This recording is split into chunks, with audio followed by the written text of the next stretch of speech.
கிறிஸ்துவுக்குள் பிரியமானவர்களே, ஆண்டவராகிய இயேசு கிறிஸ்துவின் விலையேறப்பட்ட நாமத்தினாலே இன்றைய புதுவாழ்வு வார்த்தைகள் நிகழ்ச்சிக்கு உங்கள் யாவரையும் வாழ்த்துகிறோம், வரவேற்கிறோம். இன்றைய நாளிலே கர்த்தர் ஜெபத்தையும் செயல்படும் விதத்தையும் குறித்து கர்த்தர் பேசுவாராக.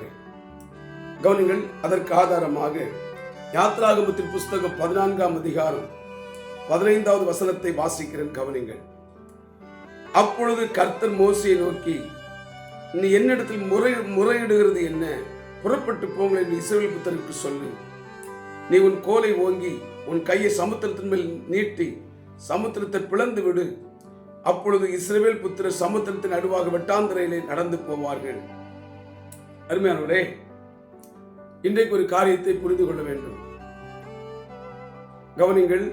தேவன் நம்முடைய ஜெபத்தை கேட்கிறவர். நாம நடக்கிற காரியத்தை குறித்து தேவனிடத்தில் தெளிவாக நாம் சொல்வோமானால்,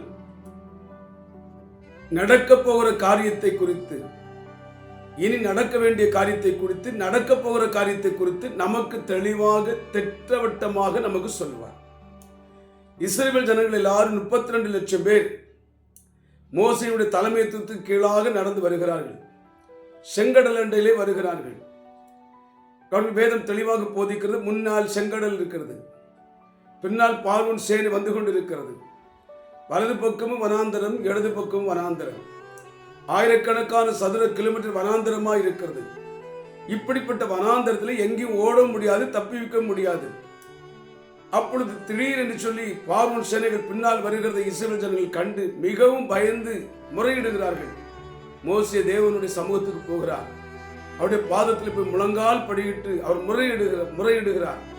ஆண்டவரே, முன்னால் கடல் இருக்கிறது, பின்னால் பார்வோனுடைய சேனை மறுபடியும் அடிமைத்தனத்துக்கு இழுத்து செல்வதற்காக வருகிறார்கள். இரண்டு பக்கம் வனாந்தருக்கு என்ன செய்வது என்று தெரியவில்லை. I don't know what I do. எனக்கு எப்படியாகிலும் ஒரு காரியத்தை நீ சொல்ல வேண்டும் என்று சொன்ன பொழுது, நல்லவர்கள் நடக்கிறதை குறித்து மோசே தேவனுக்கு தெளிவாக தெரியப்படுத்தினார்.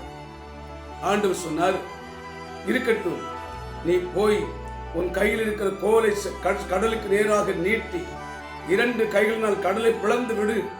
கடல் 2ஆக பிளக்கும். இஸ்ரவேல் ஜனங்கள் வட்டாந்தரையில் நடக்கிறது போல நடந்து கடலை கடந்து கரையேறி சேர்வார்கள் என்று கர்த்தர் சொன்னார். ஒரு காரியத்தை புரிந்து கொள்ளுங்கள்.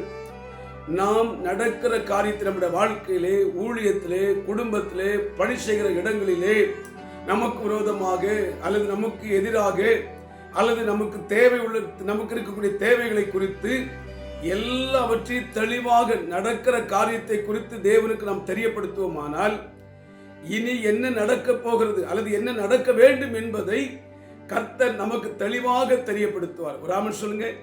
ஆகவே இன்றைக்கு நீங்கள் எதை குறித்து கவலைப்பட வேண்டாம். அதான் மோசே மூலமாக கர்த்தர் சொன்னார்.